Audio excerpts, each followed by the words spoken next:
사도 바울의 인생은 예수님을 만나기 전과 후로 극명하게 딱 구분됩니다.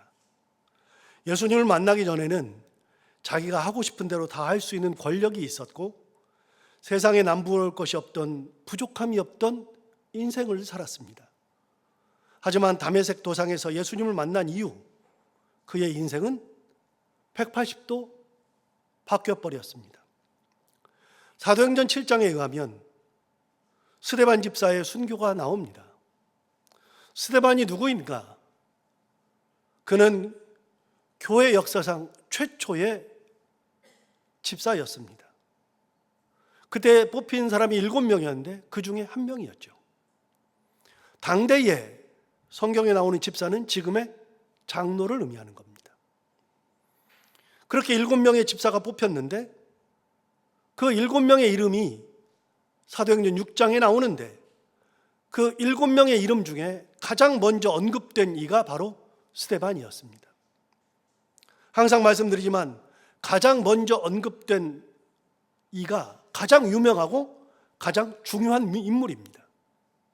그렇다면 스데반이 7집사 중에 가장 유명하기도 했고 중요한 인물이었다는 겁니다. 그런데 스데반은 집사로 뽑히고 난 다음 얼마 지나지 않아 6장에서 뽑혔는데 전도를 하다가 7장에서 돌에 맞아 죽었습니다. 인류 최초의 순교자가 나온 거죠. 순교자 1호가 스데반 아닙니까? 예수님의 제자였던 사도 중에서 순교자 1호가 나온 게 아닙니다. 집사 중에 한 명이었던 스데반이 순교의 1호가 되었죠. 그때 돌에 맞아 죽었을 때 스데반을 죽인 사람들은 스데반의 전도 설교를 듣고 마음이 찔렸습니다. 마음이 찔렸지만 오히려 스데반을 향하여 이를 갈고 귀를 막은 채 큰 소리를 지르며 그에게 달려들어서 그를 성 밖으로 내치고 거기서 돌로 쳐 죽였습니다. 그리고 돌로 쳐 죽일 때 돌로 쳐 죽였던 그 사람들이 자기들의 겉옷을 벗어서 사울이라는 청년, 우리가 알고 있는 사도 바울, 사울이라는 청년 앞에 자기들의 벗은 옷을 갖다 두었습니다. 그들이 왜 사울의 발 앞에 자기들의 겉옷을 벗어 두었을까? 이유는 간단합니다. 그들을 조정하는 이가 사도 바울이기 때문입니다. 사도 바울이 스데반을 죽이는데 가장 앞장섰던 유명한 인물이었습니다. 그렇게 스데반을 죽이는데 가장 주도적인 역할을 한 사람이 사울, 즉 사도 바울이었죠. 그는 마음만 먹으면 언제든지 누구든지 죽일 수 있는 권력을 가졌던 사람이 사도 바울입니다. 산헤드린 공의회 의원이었는데 산헤드린 공의회는 예루살렘에 있었던 유대 최고의 종교 사법 기관이었습니다. 지금으로 따지면 국회에다가 검찰의 권력을 같이 가지고 있었던 사람이 산헤드린 공의회 의원이었습니다. 막강한 권력 가지고 있었던 산헤드린 공의회는 71명으로 구성되어 있었는데 한 명은 대제사장이었고 의장이었죠. 나머지 70명을 뽑았는데 그 중에 사도 바울이 들어가 있었을 정도입니다. 그러니 얼마나 힘이 막강합니까? 그에게 부족함은 없어 보입니다. 아쉬움도 없어 보입니다. 청년이었습니다. 아주 젊었을 때 온갖 권력을 다 가지고 있었고 권력의 최고 정점에 있었던 사람이 사도 바울이었죠. 그가 그런 자리에 오르기 전에는 가말리엘이라고 하는 당대 최고의 학자 밑에서 공부를 해서 가말리엘 문화생이 되었습니다. 여러분, 가말리엘 문화생이라는 건 뭐냐면 학파 중에 하나인데 가말리엘은 당시에 최고의 학자입니다. 그 제자들이 유대 사회를 꽉 쥐고 있었습니다. 그 제자들이 가지고 있는 자기들만의 권력 기관은 굉장히 탄탄했습니다. 학연으로 꽉 묶여 있었죠. 거기에서 공부했습니다. 사도 바울은 유대인 중에 유대인이요, 바리새인 중에 바리새인이었기에 학문적으로나 혈통으로나 학연으로나 권력으로나 정말 부족할 것 하나 없는 그런 존재였습니다. 그런데 그에게 더 큰 이점이 하나 더 있었는데, 그것은 그가 로마의 시민권자였다는 겁니다. 이것은 진짜 놀라운 것인데, 대부분의 유대인은 다른 권력은 다 가지고 있어도 로마의 시민권자가 되지는 못했습니다. 그런데 사도 바울은 로마의 시민권까지 가지고 있었죠. 전무후무한 존재였습니다. 그런 사도 바울이 예수님을 만나고 완전히 바뀌었습니다. 그 인생이 180도 달라졌습니다. 다메섹에 있던 유대인들을 잡아서 예루살렘까지 끌고 와서 감옥에 쳐넣으려고 했던 사람이 사도 바울 아닙니까? 여러분, 예루살렘부터 다메섹까지는 한 500km 정도가 됩니다. 여기서 부산까지의 거리보다도 더 멉니다.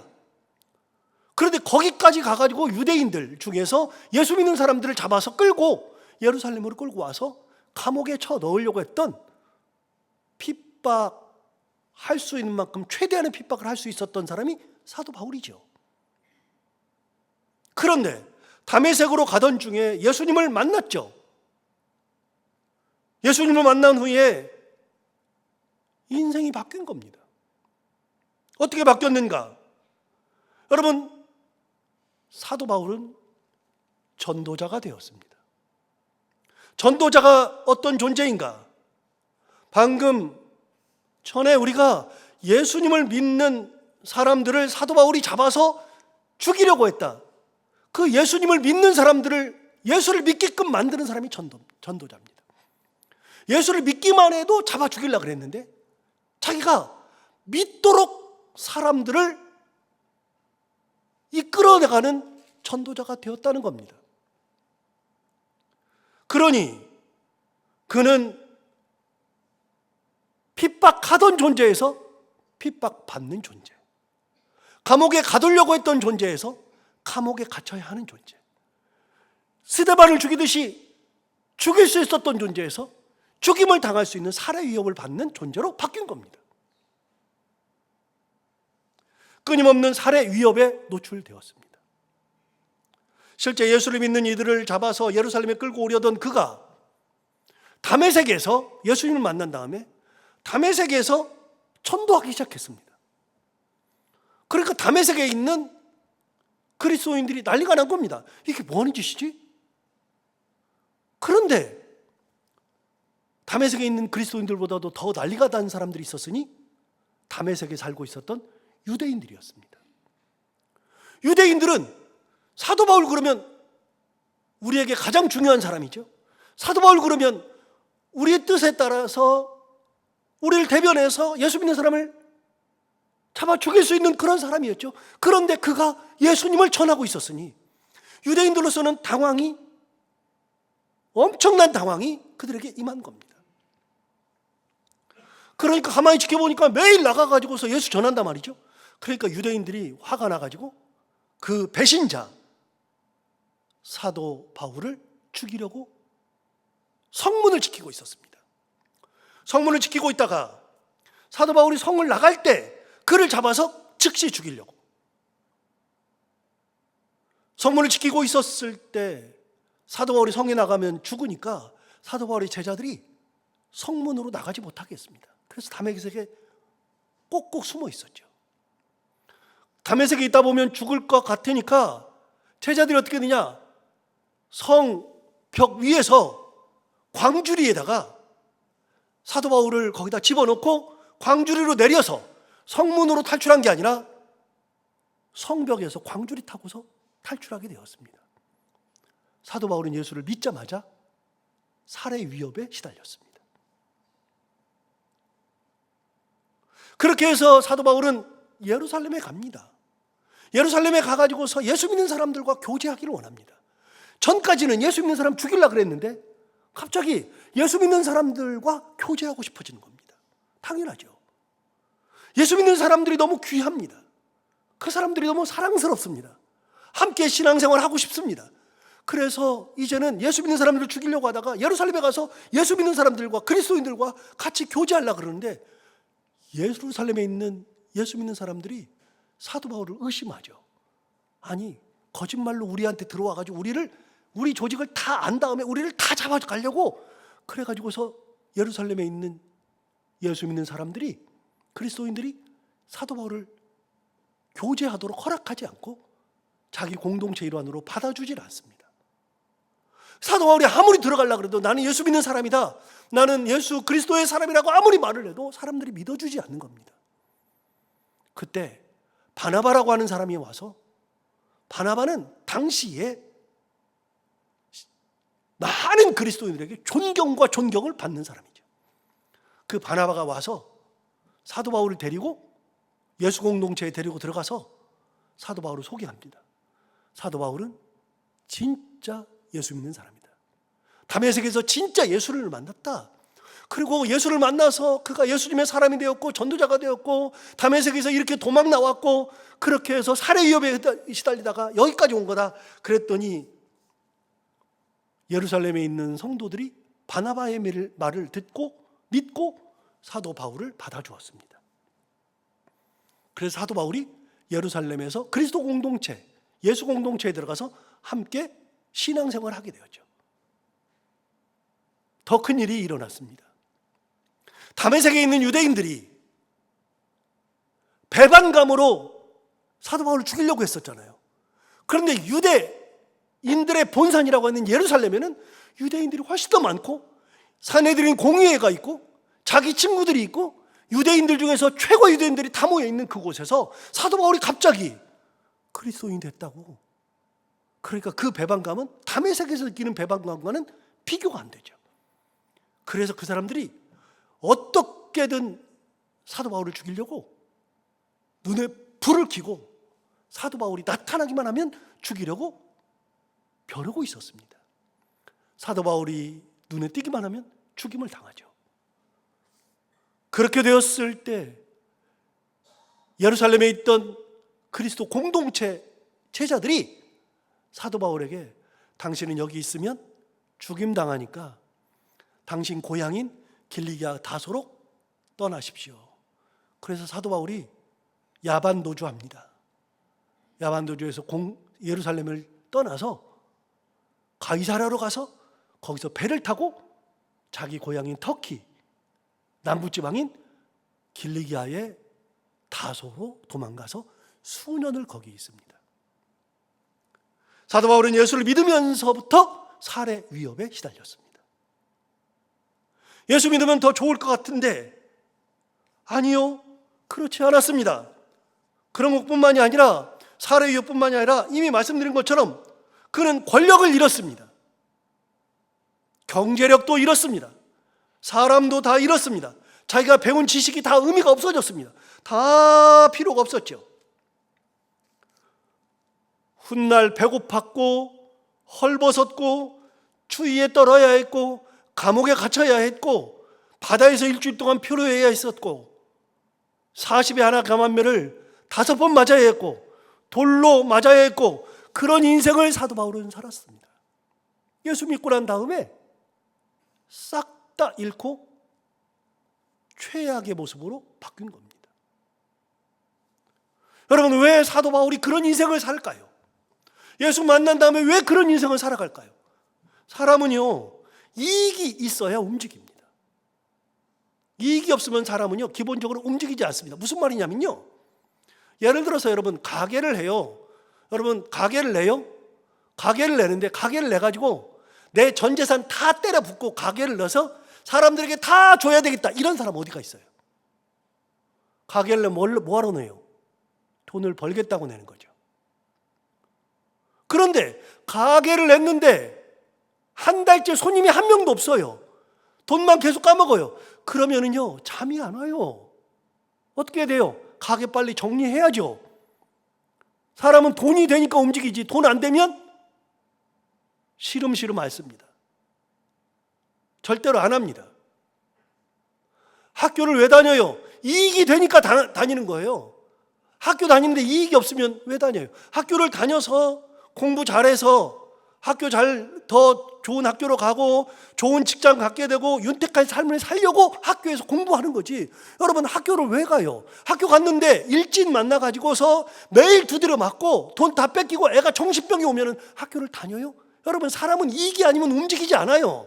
나한테 이익이 되니까 다니는 거예요. 이익이 되니까 하는 거예요. 여러분, 주식을 왜 합니까? 주식은 돈 벌려고 하는 겁니다. 주식에다 1억을 넣었어요. 1억을 넣었는데 한 달 만에 8천만 원 까먹었어요. 2천만 원밖에 안 남아요. 여러분, 어떻게 돼요? 시금을 전폐합니다. 세상에 누가 주식하면서 돈 잃기를 원해서 나는 주식해서 돈을 다 날려야지, 이게 내 꿈이야, 이런 사람이 어디가 있어요? 주식해가지고 일확천금을 다 노리죠. 주식해가지고 돈을 많이 벌기를 원하죠.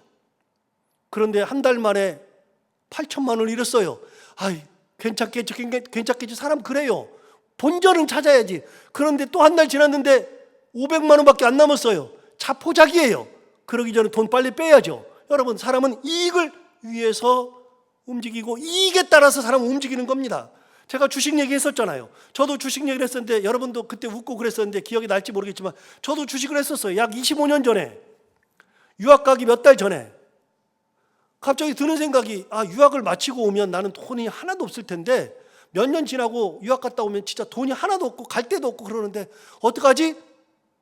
그래가지고 있는데 유학 갔다 온 다음에 돈을 어떻게 하면 마련할 수 있을까 고민하고 있는데 같이 사역하던 부목사님이 저한테 솔깃한 말을 하는 겁니다. 자기 처남이 다니는 회사가 있는데 그 회사가 주식으로 잠시 후면 얼마 있으면 대박이 날 거래요. 신기술을 개발했는데 대박 날 거래요. 뭐냐 그랬더니 여러분 아시는지 모르겠어요. MC 스퀘어라고. 이거는 옛날에 공부하던 우리 시대는 압니다. MC 스퀘어는 뭐냐면 이렇게 헤드폰인데요. 헤드폰인데 여기서 이렇게 딱 끼고 있잖아요. 그러면 사람이 공부하다 보면 막 시끄럽잖아요. 그러면 막 집중이 안 되잖아요. 그런데 MC 스퀘어에 그 헤드셋을 딱 끼고 있으면 그러면 여기서 뭐 소리가 나요. 그래가지고 집중이 잘 된다는 겁니다. 다른 잡소리가 안 들리고 이게 집중. 제가 그래서 써봤어요. 써봤더니 뭐 음악 소리가 나는 것도 아니고 이상한 건 희한하게 무슨 뭐 잡음이에요. 씩 하는 막 들으면 막 정신병 걸리겠어요. 그런데 그걸 쓰고 있으면 집중이 잘 된대요. 그래가지고 그 MC 스퀘어를 우리 때 친구들이 많이 샀습니다. 그래가지고 여기 쓰고 공부하는 애들이 많았습니다. MC 스퀘어 제가 잘 알죠. 그런데 이 회사가 MC 스퀘어를 만들다가 헤드셋으로 유명하니까 이제 곧 있으면 뭘 만드느냐? 청진기 같은 걸 만든다는 겁니다. 청진기. 그럼 내가 지금 생각해 보면 그냥 의사들이 쓰는 청진기 그냥 이렇게 갖다가 하는 청진기 그냥 쓰면 되지. MC 스퀘어에서 청진기를 만든대요. 그걸로 뭐 하느냐고 봤더니 그걸로요, 임산부들, 자기 부인 아니면 자기 자신도 임산부도 자기가 끼고 그걸로 이렇게 해가지고 자기 배에다 대고 이 태동 소리를 듣는다는 겁니다. 아빠도 듣고. 그래서 그걸 만든대요. 그래가지고서 이게 청진기가 대박이 날 거라고, 그거 외에 또 있다고 그러는 거예요. 제가 팔랑귀가 아닌데 그때는 팔랑귀가 되더라고요. 왜? 갔다 오면은 먹고 살 게 없으니까, 당장 돈이 없으니까 사야 되겠다 그 생각이 그냥 막 드는 거예요. 막 무조건 드는 거예요. 그때 주식이 한 주에 2만 원이었습니다. 굉장히 비싼 주식이죠. 한 주에 2만 원이었습니다. 제가 200만 원으로 주식 100주를 샀습니다. 저한테는 진짜 큰 돈이죠. 돈도 없는 사람이 유학 가야 되는데 200만 원으로 100주를 샀습니다. 100주를 사놓고 그 말만 생각했습니다. 곧 있으면 대박 난다. 그리고 유학을 갔습니다. 유학을 가기 전에 제가 신문을 봤는데 제가 이때 처음 알은 겁니다. 뭘 알았냐면 사람이요, 그 전까지는 신문을 볼 때 딱 일면부터 봅니다. 일면. 저는 어디부터 보는 게 아니라 일면부터 한 차례차례 넘기면서 봅니다. 근데 주식은요, 한 중간쯤에 있어요. 저는 주식은 다 넘어갔습니다. 그런데 주식을 사놓고 보니까 그 다음부터는요, 신문 보면은 주식란부터 펴서 MC 스퀘어부터 확인해요. MC 스퀘어. 성경에는 말이 딱 맞아요. 내 보물 있는 곳에 내 마음이 있느니라. 사람은 그런 거예요. 그리고요, 주식하는 사람들은요, 요즘에 신문 안 보니까 매번 들어가가지고 자기 주식부터 확인하는 게 일이에요.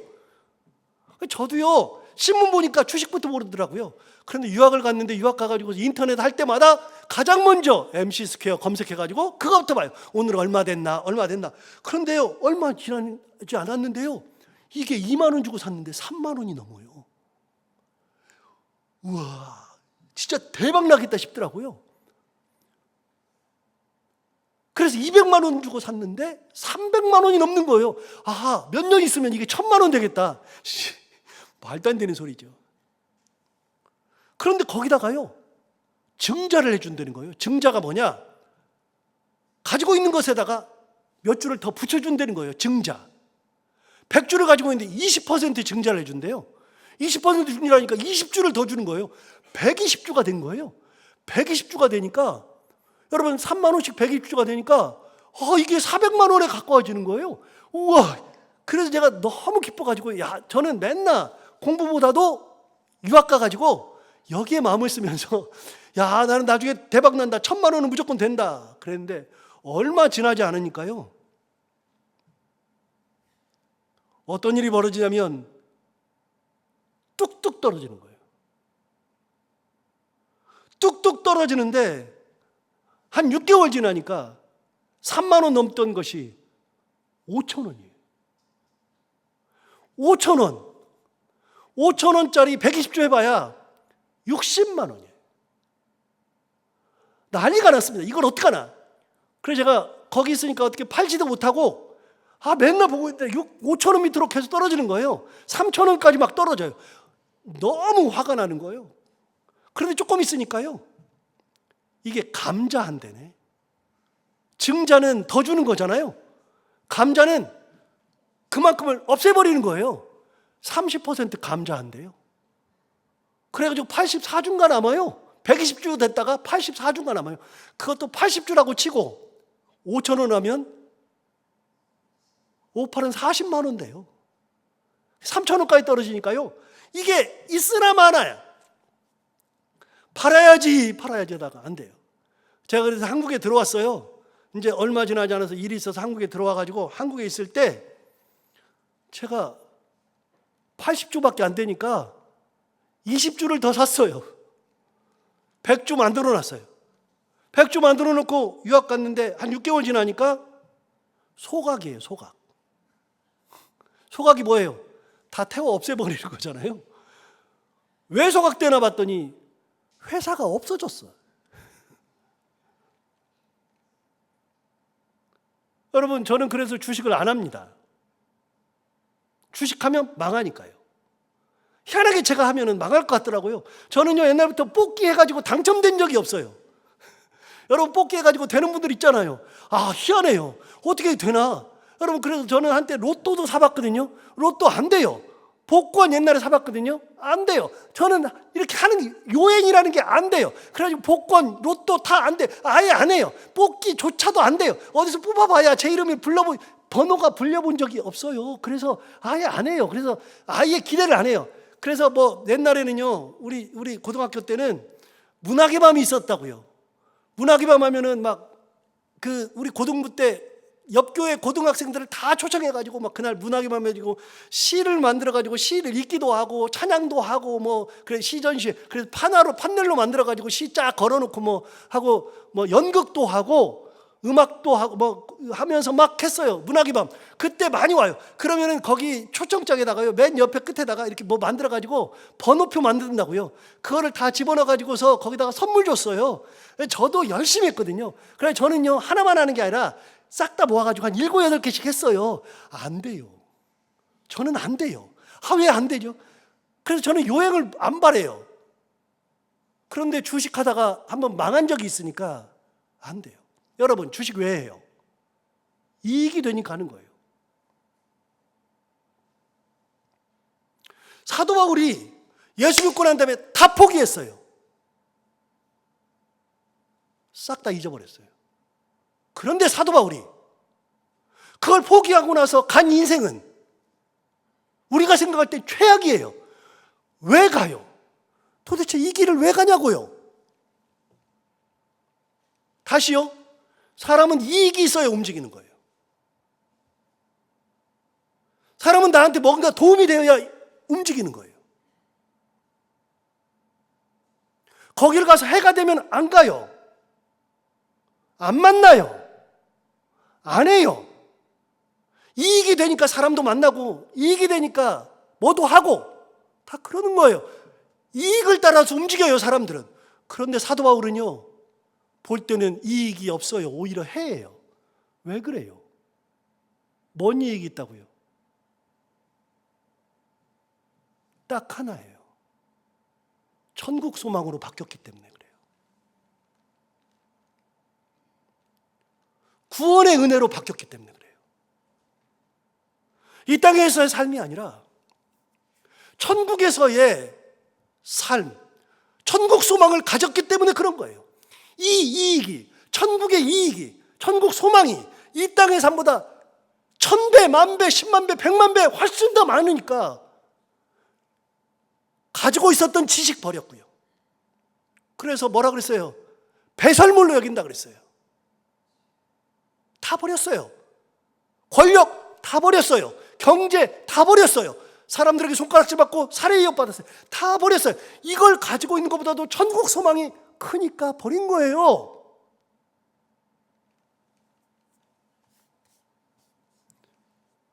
여러분, 우리도 그런 겁니다. 우리도 예수를 믿는데 왜 믿어요?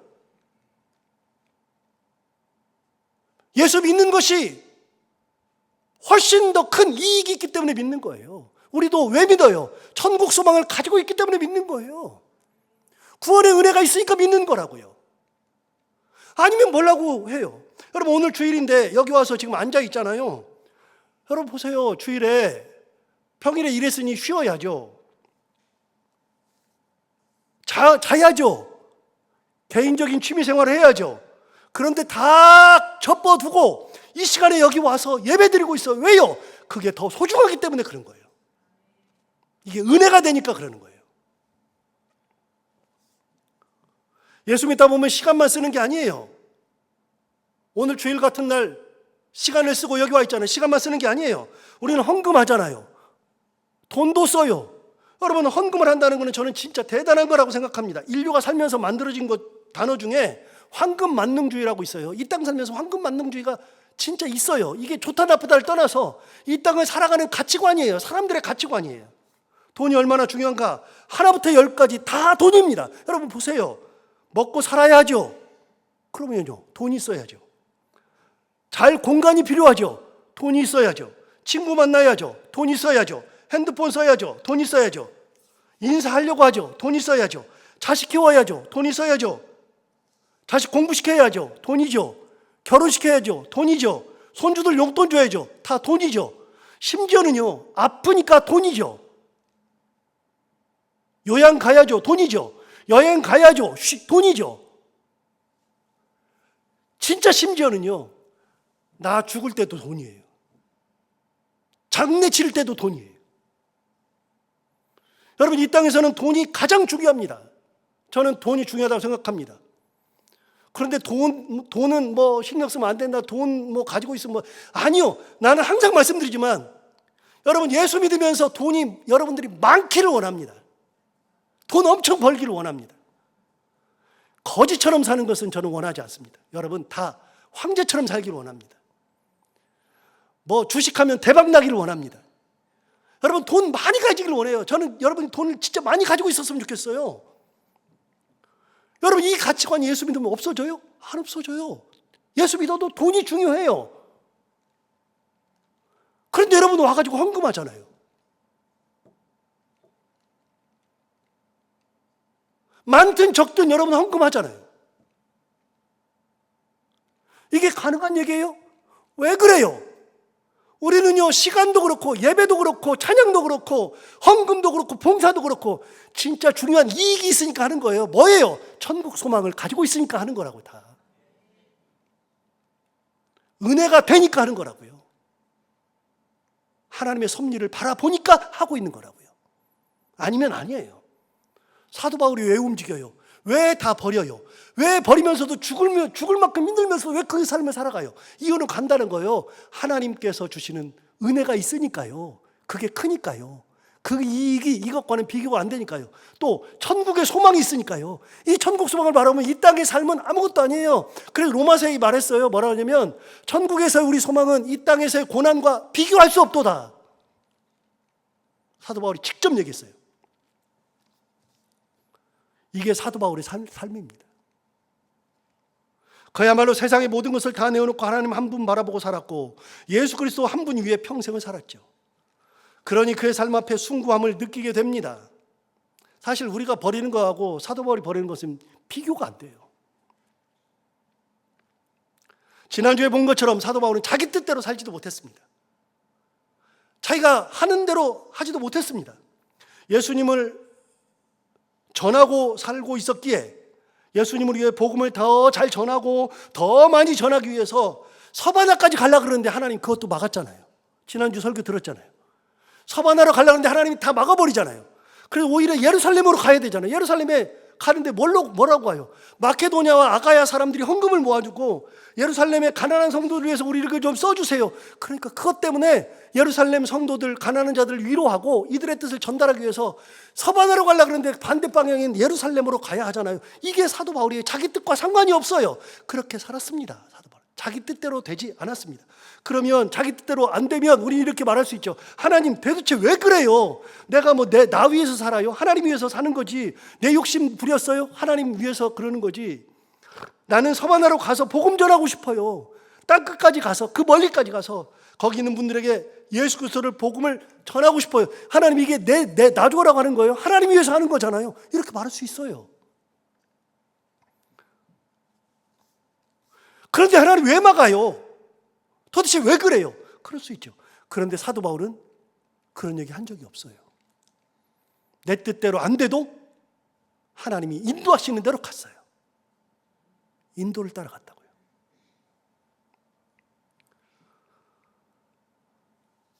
그렇게 인도를 따라갈 때 그는 그 길을 갈 때 불평불만의 길이 아니라 다른 걸 택했어요. 30절을 보면, 오늘 본문 30절을 보면 그가 하나님의 인도를 따라갈 때 이렇게 얘기했어요. 형제들아, 내가 우리 주 예수 그리스도의 성령의 사랑으로, 그리스도와 성령의 사랑으로 말미암아 너희를 권하노니, 그 다음 뭐라 그러냐면 너희 기도에 나와 힘을 같이 해주어라. 그리고 나를 위하여서 하나님께 빌어주어라. 사도 바울이 기도 부탁을 하는데 어떤 기도 부탁을 하느냐? 너희가 기도할 때 나와 힘을 같이 해서 좀 기도해 주어라. 합심 기도 해달라는 겁니다. 여러분, 합심 기도가 뭡니까? 마음을 합해서 같이 기도하자는 겁니다. 여러분, 사울이 기도 부탁 안 해도 되는 사람이에요. 사울은 어느 정도의 사람이냐면요, 지난번에 말한 것처럼 사울은요, 기도할 때만 되면 병자가 일어났어요. 2번 기도하지도 않았어요. 기도하면 병자 일어났죠. 귀신 쫓아냈죠. 그의 손수건만, 사도 바울이 못 가니까 사람들이 거기 병자가 있어요. 사도 바울이 못 가요. 그러니까 사도 바울 손수건만 가져다가 그 병자에다가 얹어만 놔도 일어났어요. 엄청난 사람이 사도 바울이에요. 기도에 능력이 있었던 사람이에요. 심지어는 걷지 못하는 사람을, 나면서부터 걷지 못하는 사람을 걷게 했고, 귀신 쫓아냈고 여러 가지 했습니다. 심지어는 죽은 사람도 살렸던 사람이 바로 사도 바울입니다. 그 기도가 대단합니다. 그런데 그 사도 바울이 로마 성도들에게 같이 좀 기도해 달래요. 로마 성도들의 기도는요, 별게 아니에요. 여러분, 이렇게 생각하면 딱 맞아요. 여러분은 기도를 얼마나 하는지 모르고, 여러분은 기도를 얼마나 능력 있다고 생각하는지 모르지만, 제가 나는 기도도 못해, 나는 기도도 안 해, 그리고 나는 진짜 그래, 그러고 있는데 제가 저 위해서 기도해 주세요 그러면 저 같은 사람이 무슨 기도해요, 이렇게 나오잖아요. 여러분, 안 그래요? 제가 만약에 같이 기도합시다, 저를 위해서 기도합시다 그러면 여러분 들으면서 야, 목사님이 기도 부탁하니까 기쁨으로 해야지, 그런 것도 있지만 나 같은 사람이 무슨 기도야. 여러분, 사실은 로마 교회 성도들은요, 나 같은 사람 정도가 아니에요. 사도 바울은요, 저랑 비교가 안 돼요. 그냥 기도하면 다 응답이에요. 그런데 그 사도 바울이 기도 부탁을 그 사람들한테 하는 거예요. 왜요? 합심해서 하는 기도는 역사하는 힘이 있거든요.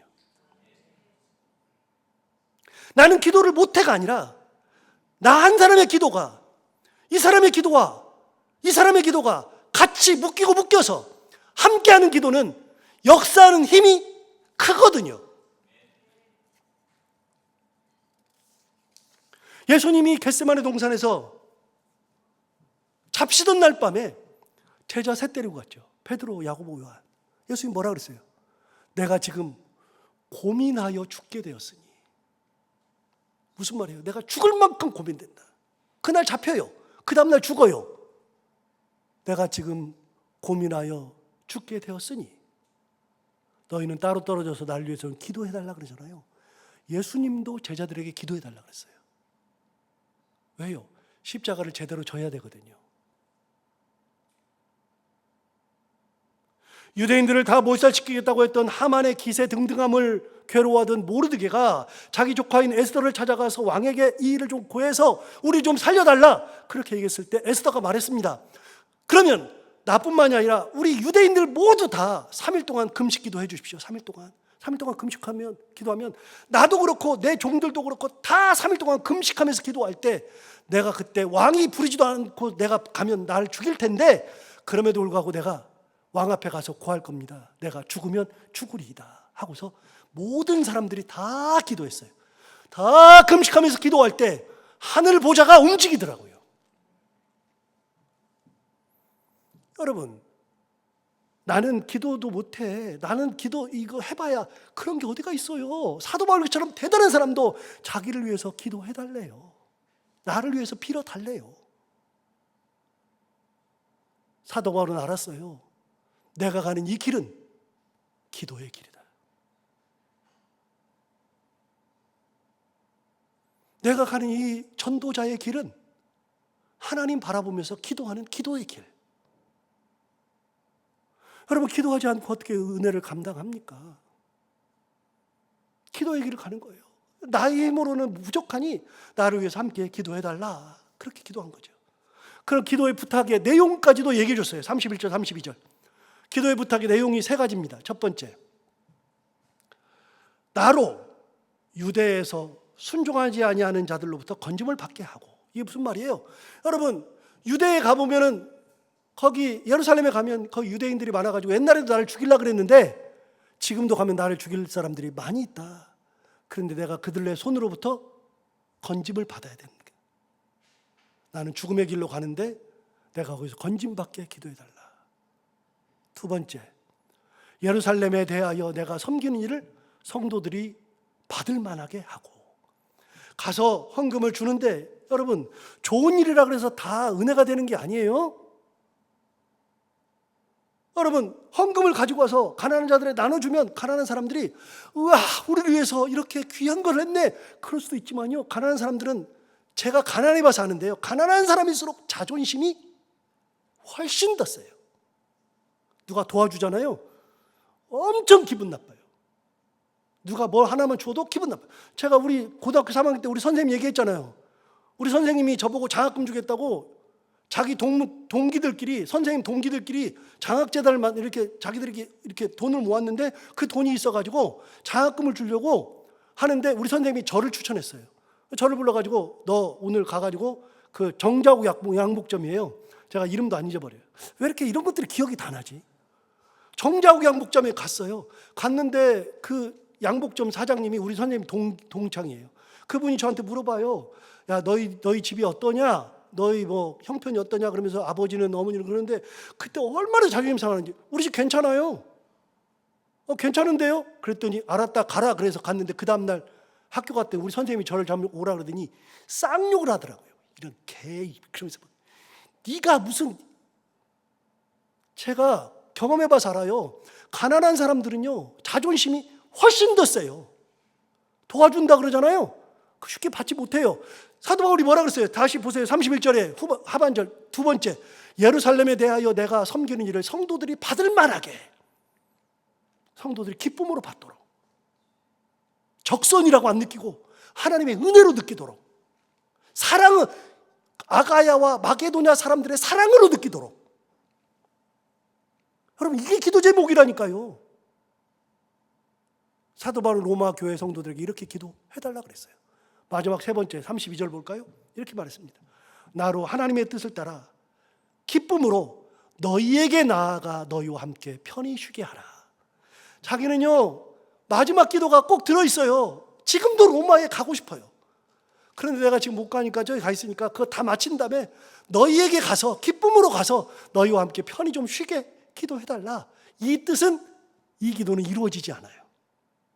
이 기도는 나중에 죄인의 몸으로 끌려갔다고요. 사도 바울은요, 그런 어려움의 길을 하늘 소망을 바라보면서 따라가면서 자기 뜻대로 되지 않아도 끝까지 기도로 그 길을 감당하고 함께 기도하면서 가려고 했고 하나님의 은혜만 바라보고 가려고 했던 것이 바로 사도 바울이다.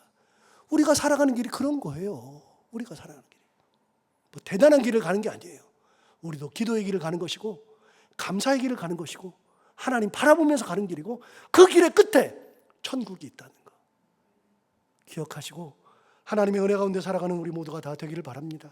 하나님 아버지 감사합니다. 오늘 사도 바울의 신앙을 또 한번 되새겨 봅니다. 사도 바울 진짜 대단한 것이 평생을 그렇게 살면서 하늘 소망 하나 바라보면서 살았는데 그가 살면서 자기 뜻대로 되는 것도 아니라 하나님의 뜻대로 가는데 불평하지 않고 기도의 길을 갔던 것처럼 우리도 신앙생활하면서 기도의 길을 가게 하시고 하나님 바라보며 은혜 가운데 가며 천국 소망 하나 바라보면서 가는 참 신앙인의 길을 가는 저희들 모두가 다 되게 하여 주옵소서. 예수님 이름으로 기도하옵나이다.